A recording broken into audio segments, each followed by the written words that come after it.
نبی اکرم نور مجسم شفیع معظم صلی اللہ تعالی علیہ وآلہ وسلم کے جو صحابہ کرام ہیں، اللہ تعالیٰ نے انہیں بڑی عظمتوں اور بڑی شانوں سے مالا مال فرمایا۔ صحابہ کرام علیہم رضوان کے کچھ درجات ہیں، ان درجات میں سے ایک بڑے درجے کے لوگ وہ ہیں جنہیں عشرہ مبشرہ کہا جاتا ہے، یعنی وہ 10 صحابہ جنہیں ایک ہی نشست میں نبی پاک صلی اللہ علیہ وسلم نے جنت کی بشارت عطا فرمائی۔ وہ 10 لوگ جن کو حضور علیہ الصلوۃ والسلام نے ایک ہی وقت میں جنتی قرار دیا۔ انہی صحابہ کرام علیہم رضوان میں سے ایک شخصیت کا ذکر ہم کرنے جا رہے ہیں جن کا نام حضرت طلحہ بن عبید اللہ رضی اللہ تعالی عنہ۔ نبی پاک صلی اللہ تعالی علیہ وآلہ وسلم نے حضرت طلحہ بن عبید اللہ سے بڑی محبت فرمائی۔ بالکل شروع میں اسلام آپ نے قبول کر لیا تھا۔ واقعہ یوں ہوا، امام بہقی نے لکھا ہے کہ آپ بصرہ تشریف لے گئے تھے۔ وہاں ایک عیسائی پادری تھا، راہب تھا۔ چونکہ عیسائیوں نے اور یہودیوں نے تورات کے اندر نبی کریم صلی اللہ علیہ وسلم کی عظمتوں اور شانوں کو پڑھا ہوا تھا، تو وہ عیسائی بصرہ میں لوگوں سے یہ کہہ رہا تھا کہ اگر یہاں کوئی حرم کا شخص ملے تو اسے میرے پاس لاؤ۔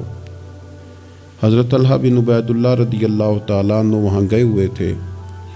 لوگ آپ کو پکڑ کے اس عیسائی راہب کے پاس لے گئے۔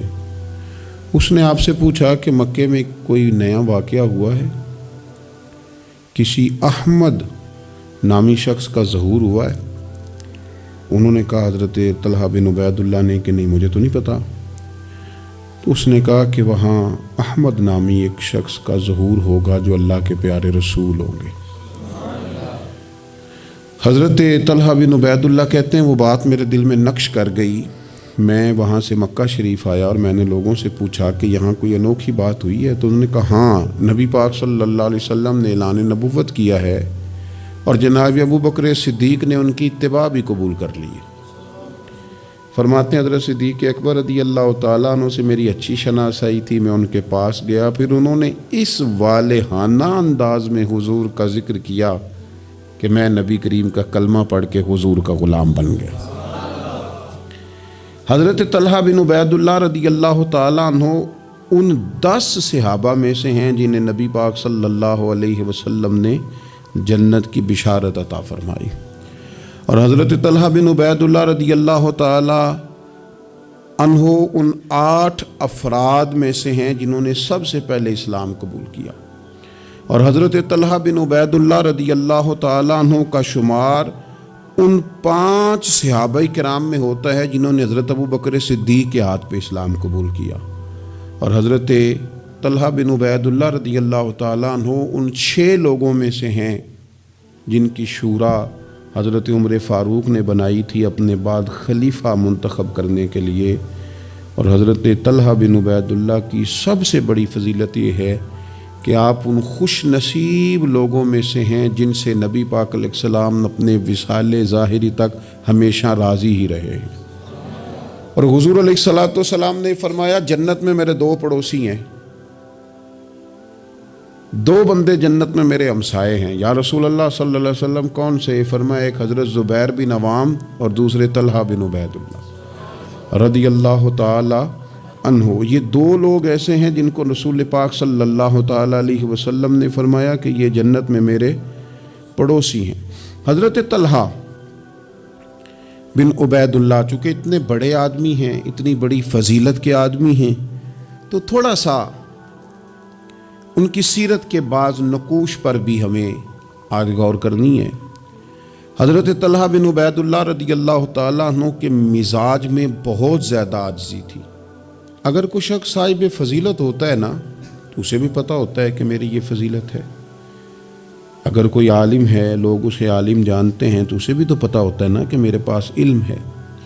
اگر کوئی آدمی صاحب منصب ہے تو اسے بھی تو پتہ ہوتا ہے نا کہ اللہ نے مجھے یہ عہدہ عطا کیا ہے۔ حضرت طلحہ بن عبید اللہ رضی اللہ تعالیٰ عنہ بھی تو جانتے تھے نا کہ اللہ تعالیٰ نے مجھے کیا عہدہ عطا کیا ہے، لیکن اس کے باوجود ان کی طبیعت کے اندر عاجزی تھی۔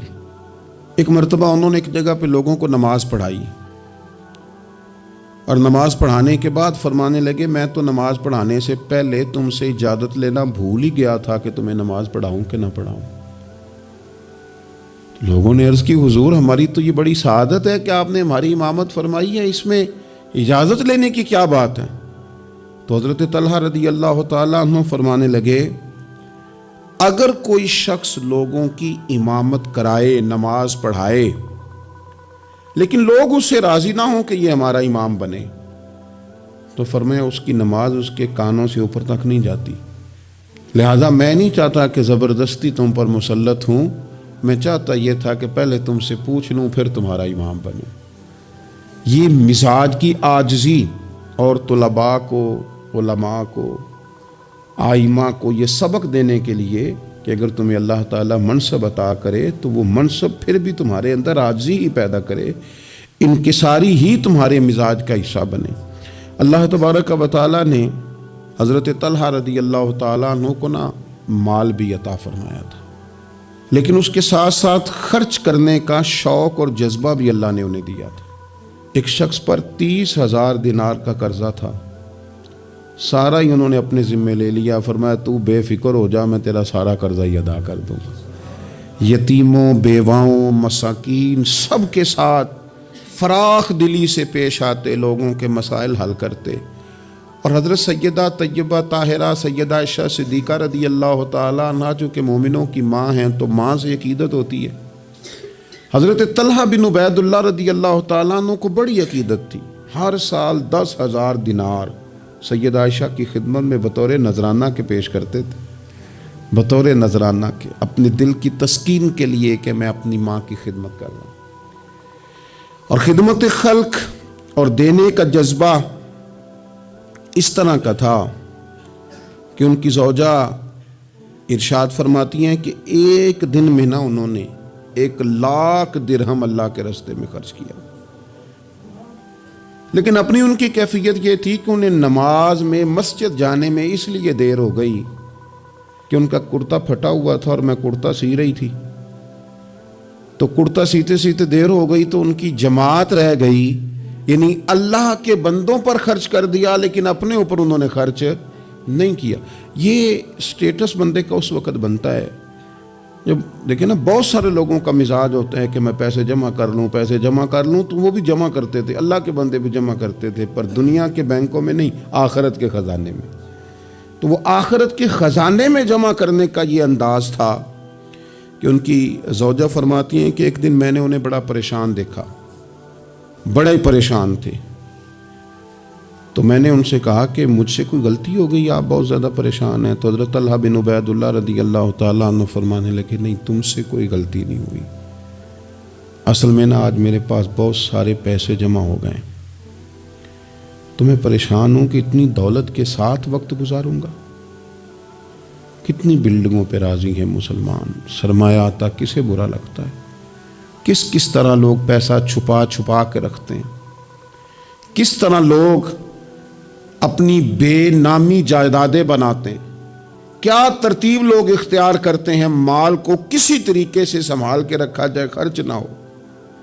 لیکن فرمانے لگے میرے پاس پیسے جمع ہو گئے، پریشان ہوں کہیں رات ہی نہ گزر جائے اسی طرح کے پیسے بڑے رہیں۔ تو آپ کے لیے فرمانے لگی کیوں پریشان ہوتے ہیں، آپ مجھے پتہ ہے حضور کے صحابی ہیں، آپ کا دل اتنا اجلا اور اتنا صاف ہے کہ یہ دولت آپ کے دل میں وقت گزار سکتی نہیں، جہاں اللہ رسول کے ڈیرے ہوں وہاں دولت کیسے وقت گزارے گی۔ تو آپ اس طرح کریں، اس کو خرچ کر دیں، کچھ بھی نہیں ہوتا، بوجھ اتر جائے گا۔ فوراً ہی لونڈی کو بلایا اور خرچ کرنا شروع کیا۔ تو کتنے خرچ کیے؟ ایک دن کے اندر انہوں نے 4,00,000 دینار لوگوں پر خرچ کر دیے۔ پیسے کو سنبھال کے نہیں رکھا، جمع کر کے نہیں رکھا، اس ترتیب کے ساتھ انہوں نے اپنی زندگی میں خرچ کیا۔ پھر دوسری بات یہ تھی کہ وہ اخلاقیات کے حوالے سے ایک بڑا عمدہ مقام رکھتے تھے۔ حضرت سیدنا کعب بن مالک رضی اللہ تعالیٰ عنہ کا بڑا مشہور واقعہ ہے کہ آپ غزوہ تبوک میں نہیں جا سکے تھے، تو نبی پاک صلی اللہ تعالیٰ علیہ وسلم ناراض ہو گئے اور 50 دن تک رسول کریم صلی اللہ علیہ وسلم ناراض رہے۔ حضرت کعب بن مالک رضی اللہ تعالیٰ عنہ فرماتے ہیں کہ ظاہر ہے حضور ناراض تھے تو پھر مجھے لگتا تھا کہ سارا مدینہ ہی ناراض ہے، زمین و آسمان ناراض ہیں۔ فرماتے ہیں چونکہ ہر شخص ناراض تھا اور میں بڑا پریشان تھا، پھر کئی دنوں کے بعد اللہ تبارک و تعالیٰ نے میری توبہ قبول فرمائی، اور جب اس کا اعلان ہوا نا تو فرماتے ہیں سب سے پہلے جس بندے نے اٹھ کے مبارک دی اور بڑی گرم جوشی سے مجھے ملے وہ حضرت طلحہ بن عبید اللہ تھے۔ گویا انہیں اس بات کا شوق ہوا کہ دیکھو اللہ نے ہمارے اس بھائی کی توبہ کو قبول کر لیا ہے، اس پر فضل ہو گیا ہے۔ یعنی اگر کسی کو قرب الہی ملے اور خدا کی رحمت کسی پر برسے تو آگے بڑھ کر اس بندے کو مبارکباد دینا یہ بھی اچھے اخلاق کی علامت ہے۔ اور پھر کچھ لوگوں کا یہ مزاج ہوتا ہے کہ وہ باہر تو بڑے با اخلاق ہوتے ہیں، بڑے با مروت ہوتے ہیں، لوگوں کی بڑی گڈ بک میں ہوتے ہیں، سوسائٹی انہیں بڑا اچھا کہتی، گھر کے اندر ان کی حالت خراب ہوتی، گھر والے شکوائی کرتے ہیں کہ یار یہ بندہ ہم سے بھی کبھی اچھے موڈ میں بات کرے، یہ گھر بھی آئے تو کبھی ہنستا ہوا آئے۔ حضرت طلحہ رضی اللہ تعالیٰ عنہ کی حسن معاشرت ان کے گھر کے اندر اتنی اعلیٰ تھی، اتنی خوبصورت تھی کہ ان کے بچے، ان کی اہلیہ، ان کے بہن بھائی، ان کے ماں باپ، ان کے رشتہ دار ان سے ٹوٹ کر پیار کرتے۔ ام امان ان کی شادی ہونی تھی، بڑے بڑے معزز لوگوں نے اس خاتون کو پیغام بھیجا، بڑی اعزاز والی خاتون تھی، لیکن وہ کہنے لگی مجھے تو نکاح حضرت طلحہ بن عبید اللہ سے ہی کرنا ہے۔ بھئی ان سے آپ کو کیوں نکاح کرنا ہے؟ تو وہ کہنے لگی میں ان کے اخلاق کے عالیہ سے واقف ہوں، اوصاف حمیدہ کو جانتی ہوں، وہ نہ گھر میں آتے ہیں تو پھر بھی ہنستے ہوئے آتے ہیں، اور میں نے سنا ہے جاتے ہیں تو پھر بھی ہنستے ہوئے جاتے ہیں، اور ان سے مانگنا نہیں پڑتا، خود ہی دے دیتے ہیں، اور کبھی مانگ لو تو دینے میں دیر ہی نہیں کرتے۔ اور فرمانے لگی اگر کوئی کام کر دو تو شکریہ ادا کرتے ہیں، اور کوئی غلطی ہو جائے تو محبوب کے صحابی کی شان یہ ہے کہ فوراً معاف کر دیتے ہیں۔ تو ان اوصاف کا شوہر اگر کسی کو ملے تو پھر اس خاتون کو نکاح کرنے میں دیر نہیں کرنی چاہیے۔ حضرت طلحہ بن عبید اللہ رضی اللہ تعالیٰ عنہ کی بڑی خدمات ہیں، تمام غزوات میں شریک ہوئے سوائے غزوہ بدر کے۔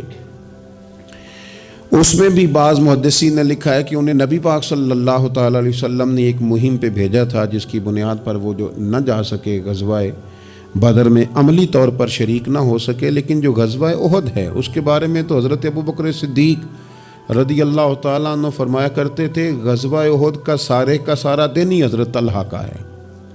نبی پاک صلی اللہ تعالیٰ علیہ وسلم نے نا ڈبل زرہ پہن لی تھی، 2 زرہیں حضور نے پہن لی تھی، تو ایک پہاڑ پر حضور چڑھنے لگے تو کچھ مشقت محسوس ہوئی، قربان جائیں، حضرت طلحہ نے جلدی سے گردن چکائی، یا رسول اللہ یہاں رکھیں آپ قدم اور آپ چڑھیں۔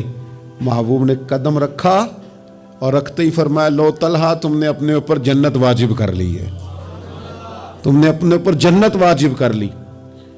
اس دن چونکہ افواہ اڑا دی تھی احد کے دن کفار مکہ نے کہ نبی پاک صلی اللہ تعالیٰ علیہ وسلم کو شہید کر دیا گیا، تو لوگ بکھر گئے تھے، تو جو 12 لوگ نبی پاک علیہ السلام کے ساتھ رہ گئے ان میں حضرت طلحہ بن عبید اللہ تھے۔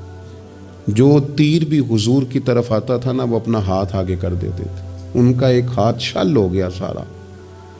ان کے وجود پر احد کے دن حضور کو بچاتے ہوئے 70 زخم لگے، تیروں کے، تلواروں کے، نیزوں کے 70 زخم لگے۔ سجنا جان امانت تیری تو جدو مانگ سیں میں پیش کرے ساں، 70 زخم لگے۔ حضرت صدیق اکبر رضی اللہ تعالیٰ عنہ فرماتے ہیں جب ہم حضور کی خدمت میں حاضر ہوئے تو نبی پاک صلی اللہ علیہ وسلم نے فرمایا پہلے طلحہ بن عبید اللہ کو دیکھو۔ کہتے ہیں جب ہم حضور کی خدمت کر کے ان کے پاس گئے تو وہ بے ہوش تھے، زخموں کی شدت کے سبب بے ہوش تھے، میں نے ان کے منہ پہ پانی چھڑکا۔ فرماتے ہیں ان کی آنکھ کھلی تو پہلا سوال انہوں نے یہ پوچھا کہ بتاؤ میرے نبی کریم کا کیا حال ہے، رسول کریم صلی اللہ تعالیٰ علیہ وسلم کی طبیعت کیسی ہے، حضور کے بارے میں بتاؤ۔ کہتے ہیں ہم نے کہا الحمدللہ حضور ٹھیک ہیں، اللہ کے فضل اور احسان میں ہیں، اللہ تعالیٰ نے انہیں محفوظ رکھا ہے۔ تو کہتے ہیں وہ کہنے لگے اگر محبوب ٹھیک ہے نا تو پھر کوئی مصیبت بھی مصیبت نہیں ہے، پھر ساری مصیبتیں آسان ہیں۔ حضرت طلحہ بن عبیداللہ رضی اللہ تعالیٰ عنہ کو اللہ تبارک و تعالیٰ نے شانوں والی زندگی عطا فرمائی، عزتوں والا مقام عطا کیا، اور اللہ تعالیٰ نے انہیں شہادت کی موت عطا فرمائی۔ حضرت طلحہ بن عبیداللہ رضی اللہ تعالیٰ عنہ شہید ہو گئے، لیکن کمال دیکھیے کہ صاحب اسد الغابہ نے لکھا ہے، یہ کمال دیکھیے، کون کہتا ہے ولی مر گئے، قید سے چھوٹے اپنے گھر گئے، تے وارث شاہ کدوں مردے جنہ کیتیاں نیک کمائیاں نے۔ حضرت طلحہ بن عبیداللہ رضی اللہ تعالیٰ عنہ کو جہاں دفن کیا گیا نا، وہ زمین نشیبی تھی، نچلی تھی، تو اکثر وہاں پانی آ جاتا تھا۔ تو آپ نے وصال کے بعد تقریباً 30 سال کے بعد ایک شخص کو بار بار خواب میں آ کے کہا کہ مجھے یہاں سے نکالو، مجھے یہاں سے نکالو۔ وصال کے بعد بلے شاہ ایسا نہیں مرنا، یہ تے مر گیا ہی کوئی اور، نکالو۔ اس شخص نے پھر حضرت سیدنا عبداللہ ابن عباس رضی اللہ تعالیٰ عنہ کو خواب سنایا، تو حضرت عبداللہ ابن عباس نے ایک صحابی کا مکان 10,000 دینار کا خرید کے حضرت طلحہ بن عبیداللہ رضی اللہ تعالیٰ عنہ کی مقدس لاش کو وہاں سے نکال کے وہاں دفن کیا۔ کہتے ہیں کہ 30 سال کے بعد ان کی مقدس لاش کو ایک جگہ سے دوسری جگہ منتقل کیا گیا، لیکن جسم اسی طرح ہی تر و تازہ تھا۔ بعد مرن دے مکھڑا میرا ہو جاوے نہ تازہ، سمجھ لینا محبوب میرے نے آن پڑھیا جنازہ۔ اسی طرح جسم تر و تازہ تھا، 30 سال کے بعد انہیں دوسری جگہ منتقل کیا گیا۔ یہ حال ہے ان کے غلاموں کا، تو پھر سرکار کا عالم کیا ہوگا؟ تو زندہ ہے واللہ، تو زندہ ہے واللہ، میرے چشم عالم سے چھپ جانے والے۔ اللہ تعالی ہمیں حضرت سیدنا طلحہ بن عبیداللہ رضی اللہ تعالیٰ عنہ کے فیض سے فیض یاب فرمائے۔ آخر دعوانا ان الحمدللہ۔